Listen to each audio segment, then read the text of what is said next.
Bonjour et bienvenue sur Edelweiss Coaching Bien-être. Sur ce podcast, je vous partage chaque semaine des outils pour cheminer dans l'atteinte de votre épanouissement et de votre bien-être tant mental que physique.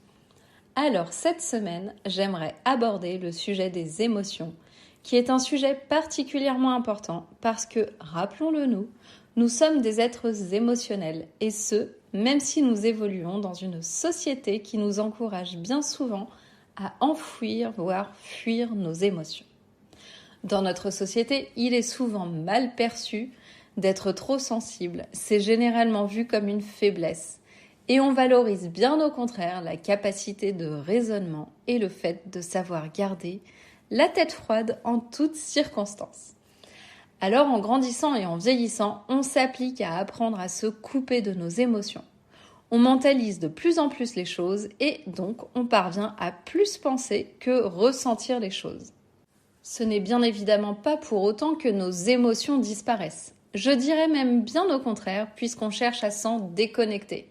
Elles restent donc bien enfouies sous le tapis et viennent se cristalliser en nous en se manifestant par des ressentis physiques comme par exemple le mal de dos, les problèmes digestifs ou encore les troubles du comportement alimentaire, le bruxisme, vous savez quand la mâchoire vient se crisper, et j'en passe. Bref, plein de manifestations physiques. Autre bénéfice de cette bonne idée de se couper de nos émotions, cela tend à contribuer à la déshumanisation de nos relations. Alors pour commencer, voyons qu'est-ce qu'une émotion ? Une émotion, c'est une réaction affective passagère de plus ou moins forte intensité. L'émotion, elle survient en réaction à un stimulus. C'est donc un événement qui va venir déclencher un impact physiologique en nous plus ou moins important. Il est d'ailleurs important de se rappeler que tout ce qui nous entoure est neutre. Mais face à certaines situations, on va faire naître une émotion. Et qu'est-ce qui va faire naître cette émotion ? Eh bien, c'est notre pensée. C'est donc notre pensée qui vient mettre de la couleur sur la neutralité de ce que nous vivons, de ce que nous observons. Voilà ce qui se passe. Face à une situation, je vais venir à penser quelque chose. Et cette pensée va engendrer une émotion en moi qui va se traduire par des ressentis intérieurs et une attitude spécifique. Cette mise en mouvement que l'on observe vient rappeler la provenance du mot émotion qui vient du latin emovere, pardon pour la prononciation, je n'ai pas fait de latin, et signifie mouvement. On reconnaît bien aussi en anglais, si on sépare le mot i plus loin motion, qui se traduit par le mot mouvement. L'émotion génère donc en nous une énergie qui nous met en mouvement. Parce que ce qui se passe, c'est qu'il y a un message qui traverse notre corps et qui cherche à nous communiquer quelque chose. Il y a différentes façons de catégoriser les émotions. Par exemple, je vais vous parler de la classification de Paul Ekman, qui les classifie en 6 grandes familles fondamentales, à savoir la joie, la surprise, la colère, la peur, la tristesse et le dégoût. Maintenant, la question à se poser, c'est à quoi servent nos émotions ? Comme abordé juste avant, l'émotion est un mouvement, une énergie qui vient nous transmettre un message.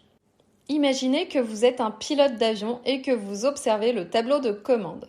Vos émotions sont en quelque sorte vos indicateurs du tableau de bord qui sont à prendre en compte pour piloter l'avion. Ces indicateurs vont être soit rouges, soit verts. Les émotions sont donc en quelque sorte une alerte. Le vert correspond à ce qui fonctionne pour moi, ce à quoi j'aspire, ce que je désire. Quand mes émotions sont au vert, j'ai un sentiment de connexion, de bien-être, de joie, de paix. À l'inverse, quand les alertes sont au rouge, je me sens en décalage par rapport à ce à quoi j'aspire. Ça ne colle pas, ça me fait peur. Je suis en réaction face aux événements. Je ressens le besoin de redresser le cap, sinon c'est le crash assuré. Nos émotions peuvent donc être aussi assimilées à une boussole de notre vie. Si on n'apprend pas à lire cette boussole, nous risquons de nous perdre en chemin, car elles sont notre guide de survie et de bien-être. C'est la raison pour laquelle il me semble vraiment primordial d'apprendre à observer et comprendre nos émotions. Maintenant, voyons quel est l'impact de nos émotions. Il nous arrive parfois, voire souvent, d'avoir envie de faire quelque chose, mais quelque chose d'inconscient en nous nous en empêche et ça nous bloque. Alors pour comprendre ce qu'il se passe, je vais reprendre l'image de l'avion et du pilote. Si l'un des deux ne manœuvre pas dans la même direction, cela va poser problème et c'est là que ça bloque. Le pilote, ce sont nos pensées. L'avion, c'est la représentation de nos émotions avec le fameux tableau de bord et les voyants lumineux verts et rouges. On peut donc penser vouloir faire quelque chose, mais que notre machine, donc notre avion, ne nous indique pas un témoin favorable. Et c'est là que se joue l'impact de nos émotions. Dans le cas d'émotions positives, on a comme de la lumière en nous. On est rempli d'énergie parce que nos besoins, qu'ils soient affectifs, intellectuels, spirituels ou autres, sont nourris. On est content, joyeux. Il est alors vraiment simple de se mettre dans l'action et la réalisation de notre potentiel. À l'inverse, lorsque nos émotions sont négatives, c'est notre part d'ombre qui se révèle et notre énergie s'en voit diminuer, car notre environnement ne nous offre pas la réponse à nos besoins. On est alors dans la difficulté d'agir, car on ne se sent pas bien, on a tendance à réagir nocivement pour se faire du bien immédiatement. Par exemple, on va venir manger, fumer, être en colère ou que sais-je. Pour parvenir à surmonter cet état interne, il va donc falloir manœuvrer notre facteur émotionnel et notre perméabilité à notre environnement, chose qui est délicate, mais comme tout, ça s'apprend. Et comme vous le savez, on n'apprend pas à piloter un avion en 2 jours. Alors on va voir comment on gère nos émotions. Il existe 4 grandes façons de gérer ces émotions. Il y en a 3 qui ne sont pas des meilleures et une qui est vraiment celle à favoriser. La première façon de gérer ses émotions, ça va être d'ignorer ses émotions. En gros, je ressens une émotion, je l'ignore, je ne la considère pas, elle n'existe pas, je la fuis. On a même parfois tendance à bâtir une stratégie d'évitement de confrontation à nos émotions. On évite alors certaines situations, certains sujets, on va fuir vraiment tout ce qui peut générer une émotion qu'on n'a pas envie de vivre. À force de ne pas prendre en compte ces émotions, le signal en nous va petit à petit s'éteindre. Pourquoi ? Parce qu'on ne l'honore pas. Le corps exprime alors de moins en moins clairement l'émotion ressentie et donc il devient de plus en plus difficile d'identifier clairement nos besoins. L'ignorance de nos émotions est donc la source de l'ignorance de nos besoins, ce qui vient provoquer un vide en nous et engendre bien souvent un besoin de se remplir autrement puisqu'on ne vient pas combler nos besoins en préférant fuir nos émotions.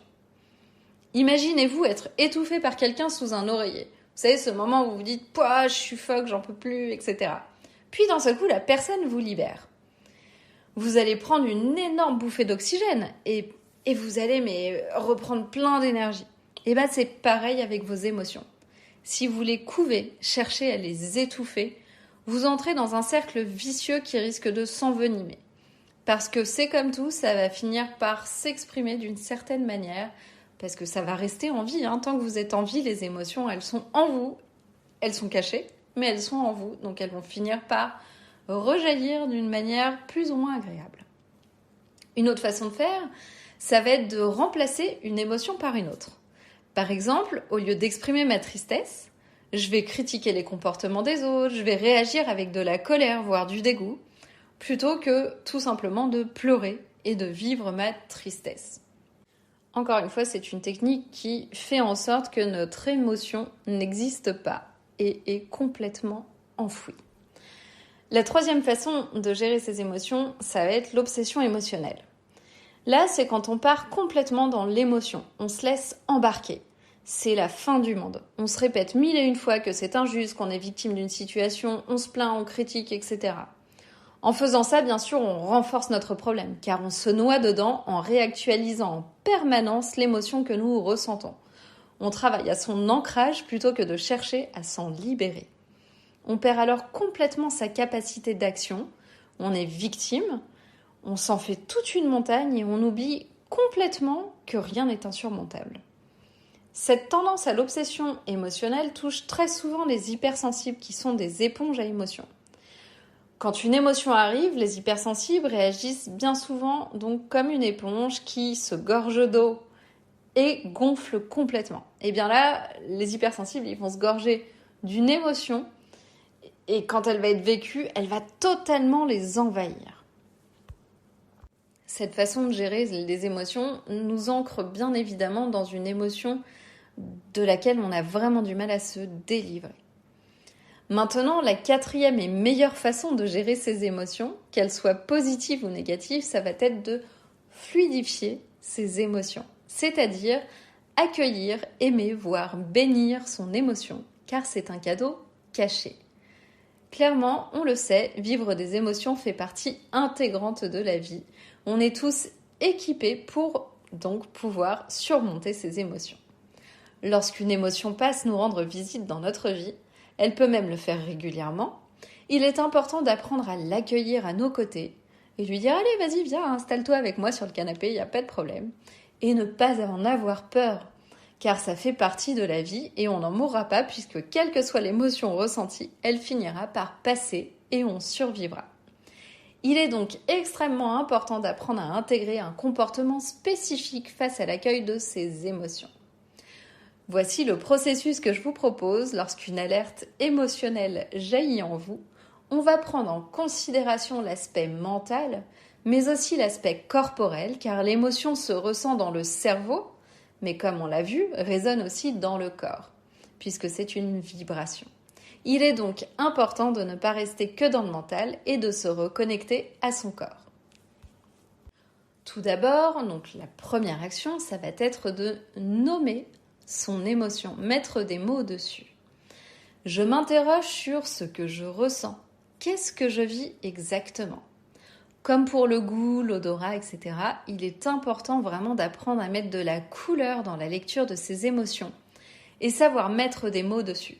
Je vous rappelle les 6 grandes familles qu'a définies Paul Ekman: la peur, la tristesse, le dégoût, la colère, la surprise et la joie. Deuxième point, je vais accueillir mon émotion. Je suis d'accord de la vivre, je ne la juge pas négativement, au contraire, je vais l'honorer et la remercier d'être là. Et ce, même si elle est extrêmement désagréable. Étape numéro 3. On va venir faire circuler l'émotion, puisque je vous le rappelle, une émotion, c'est donc du mouvement. Il est important de bouger son corps à tous les niveaux. Je vais bouger tous les membres de mon corps, mettre la tête en bas, me baisser, m'accroupir, me relever, bouger dans tous les sens. Pourquoi on fait ça ? C'est pour que l'émotion ne se cristallise pas à un endroit dans notre corps. L'idée, c'est vraiment de la faire circuler pour qu'elle bouge partout et qu'elle s'évacue de notre intérieur. Sinon, bien souvent, elle se cristallise, comme je vous le disais, et elle va se cristalliser en une douleur. Par exemple, il y a des personnes qui vont avoir mal au dos en permanence, ou alors un blocage au niveau de la mâchoire, ou encore d'autres problèmes plus importants qui vont vraiment se localiser.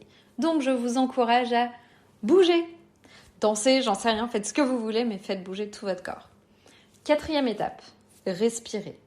Je vais chercher à me reconnecter à mon être intérieur, à mon corps. On inspire donc profondément par le nez et on expire tranquillement par la bouche.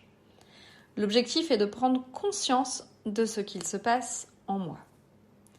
5e étape, je mets des mots sur mes ressentis intérieurs. Maintenant que je me suis reconnectée à mon corps, je vais cibler l'endroit où ça s'exprime dans mon corps. Est-ce que j'ai le ventre noué, le cœur lourd, la poitrine comprimée, la boule dans la gorge, j'ai chaud aux joues, j'ai la mâchoire tendue, j'ai la tête compressée, je ressens des frissons, j'ai de la chaleur au niveau du visage, une tension dans le corps, etc., etc. Vraiment, décrivez au mieux ce qui se passe en vous. 6e étape, j'observe quel a été le déclencheur de mon émotion. Quel est l'élément externe ou interne qui a généré cette émotion, ce ressenti intérieur ? Comment c'est monté en moi ? Étape numéro 7, je m'interroge de « et si je vivais la situation différemment ? Si ça se passait mieux, ce serait comment ? Comment je me sentirais ? Quelle serait ma posture ? » Essayez de vous projeter au maximum pour vous laisser envahir par un ressenti positif, pour prendre de la distance face à la situation et retrouver ainsi de la sérénité. Je vous propose de faire vraiment un maximum appel à vos 5 sens pour bien intégrer les ressentis que vous auriez si vous viviez la situation différemment. 8e étape, qu'est-ce que cette émotion me révèle d'important ? Qu'est-ce que je détecte grâce à cela ? Par exemple, à quel point j'ai besoin de sécurité, d'amour, d'être stimulé ? Quel est mon besoin profond qui s'exprime ? Étape numéro 9, quelles sont mes solutions pour nourrir ce besoin profond que nous avons identifié juste avant ? Concrètement, qu'est-ce que je peux faire pour aller vers quelque chose de mieux dans mon besoin ? Quelles actions je peux mettre en place ? Mettez-vous vraiment en phase de créativité en prenant conscience de votre pouvoir d'action. Réfléchissez vraiment à comment nourrir ce besoin. Quelles sont les actions des plus petites aux plus grandes que vous pouvez mettre en place ? Et dernière étape, maintenant que vous avez identifié ces actions, passez à l'action. Inscrivez-vous dans une dynamique positive et constructive. C'est vraiment en s'inscrivant comme ça dans une position de leader que vous allez pouvoir célébrer votre avancement. Vraiment, soyez fiers de vous, observez-vous grandir, avancer, obtenir des résultats différents en termes d'émotions et célébrez-le, soyez fiers de vous. Et vraiment, ça, c'est hyper important de le faire pour les émotions, qu'elles soient positives ou négatives. Faites-le sur les 10 points, passez dessus et intégrez vraiment les choses. Parce que plus vous le ferez, plus vous serez entraîné à le faire, plus ça va être un réflexe, plus ça va être votre façon d'honorer vos émotions. Et plus vous allez en fait avancer et vivre des émotions de plus en plus agréables. Et celles qui seront désagréables, vous saurez de mieux en mieux les gérer. Je sais que parfois, et ça m'arrive à moi comme aux personnes que j'accompagne, et quand vous allez tester, vous allez peut-être avoir le problème. Parfois, on reste bloqué sur notre émotion et rien n'y fait. La technique en 10 points, on n'y arrive pas. Je vous propose alors de tester, de rechercher des moments d'émotion positive où vous vous êtes senti extrêmement bien et apaisé. Tentez alors de vous projeter dans cette ressource souvenir pour vous aider à trouver l'énergie d'accueillir votre émotion actuelle. Parce qu'encore une fois, l'idée ne va pas être de ne pas honorer l'émotion que vous n'arrivez pas à gérer. Cette technique de secours fonctionne vraiment très bien, c'est pourquoi il est essentiel d'accueillir toutes ces émotions et de les vivre pleinement, qu'elles soient positives ou négatives. Donc vraiment, ayez le réflexe d'utiliser cette technique en 10 points. Vous verrez, cette façon d'appréhender nos émotions nous aide à réagir différemment et à prendre vraiment conscience de ce que notre corps cherche à nous exprimer comme besoin non satisfait. Vous l'aurez compris, nos émotions, c'est vraiment une véritable richesse car elles permettent de nous transformer en nourrissant nos besoins qui nous font appel et qui nous disent « j'ai besoin que tu viennes me nourrir ». Cette technique d'observation et de compréhension de nos émotions, elle est aussi très intéressante pour se mettre à l'écoute des autres au niveau de leurs ressentis. En parlant d'ailleurs de relation aux autres, plus on est dans le langage du ressenti, plus on va avoir une relation de qualité. Plus ça va être humanisé. Bien sûr, il faut que l'autre personne soit dans la même dynamique, mais vraiment, je vous encourage à être de plus en plus connecté au cœur, à ce qui se passe en nous, parce que c'est vraiment là, en fait, qu'on va venir avoir des relations profondes qui font appel à la sensibilité et à l'humanité des personnes. On va donc chercher à exprimer ses émotions. Ce que je vis, ce que je ressens, dire quelque chose d'émouvant, être capable de pleurer, etc. C'est vraiment important parce que ça contribue déjà à notre bonne santé, bien sûr. On ne le fait pas avec n'importe qui, mais ça contribue aussi à vraiment apprendre à partager et vivre ce qu'on ressent. Bien sûr, on sait qu'on est plus habitué à parler de ce qu'on pense plutôt que ce qu'on ressent, mais c'est un exercice où vous allez voir, c'est extraordinaire. Si vous sentez que ça bloque, je vous propose d'essayer de réfléchir à ce qui vous a touché. Qu'est-ce qui s'est passé en vous au moment où vous auriez aimé exprimer un ressenti, mais vous ne l'avez pas fait ? Pourquoi est-ce que vous avez été plus à l'aise à cacher le ressenti plutôt qu'à l'exprimer ? Et deuxième chose, si vous aviez exprimé cette émotion par des mots, ce que je vis encore une fois, ce que je ressens, ce qui me touche, ce qui me marque, comment ça se serait passé ? Et imaginez-vous dans cette situation et entraînez-vous à le faire parce que si vous ne l'avez pas fait physiquement avec la personne, faites-le avec vous-même Et petit à petit, vous verrez, vous arriverez à le faire avec d'autres personnes. Voilà, ce podcast, on arrive à sa fin parce que ça pourrait durer des heures parce que les émotions, c'est vraiment un vaste sujet et à titre personnel, j'ai encore beaucoup de travail dessus à faire et on en a tous, je pense, pendant toute la vie, on aura du travail à faire sur nos émotions. Mais vraiment, cette technique, je vous encourage à la pratiquer parce que vous l'aurez compris, se blinder et chercher à se suradapter, ce n'est vraiment pas la meilleure façon de gérer ses émotions. Et il est vraiment préférable de prendre en compte ses émotions. C'est vraiment un processus essentiel pour entamer sa transformation. Et si vous écoutez ce podcast, c'est vraiment l'objectif, c'est de cheminer, d'aller vers notre Edelweiss, donc notre raison d'être, notre chemin de vie. Et je vous rappelle donc les étapes quand une émotion survient. On va tout d'abord nommer notre émotion, puis l'accueillir, la faire circuler en bougeant notre corps, respirer pour se reconnecter à nous-mêmes, à notre corps, cibler les manifestations intérieures en les décrivant, identifier ce qui a généré mon émotion, se projeter dans une façon différente de vivre la situation, ensuite voir quels sont les besoins qui ont la nécessité d'être nourris, puis mettre en place des actions pour les nourrir, ces besoins, et enfin vivre l'émotion différemment. J'espère que ce podcast vous aura plu et que vous pourrez trouver la force d'expérimenter pour ensuite intégrer ce cheminement pour apprendre à mieux gérer vos émotions petit à petit. Si vous avez des enfants, vraiment, je vous encourage à leur apprendre à accueillir leurs émotions pour qu'ils soient bien équipés pour aller au-devant de leurs émotions et ainsi avancer dans la vie autant que possible, en tout cas, sans peur, sans crainte et sans doute. Pour tous ceux qui ne me connaissent pas encore, je suis Cyriane Ducrot, coach en bien-être et hygiène de vie. Je vous partage des clés de développement personnel et d'hygiène de vie pour vous aider à atteindre votre Edelweiss en parcourant votre chemin de vie de façon épanouie et sereine. Si vous appréciez ce podcast, pensez à vous abonner à la chaîne pour être notifié des prochains épisodes. Et la meilleure façon de me soutenir est de laisser un avis 5 étoiles pour permettre à d'autres personnes de le découvrir plus facilement. Vous pouvez bien évidemment aussi partager des épisodes à des proches qui pourraient être intéressés. Je vous remercie pour votre écoute. Je vous dis à la semaine prochaine pour un prochain épisode.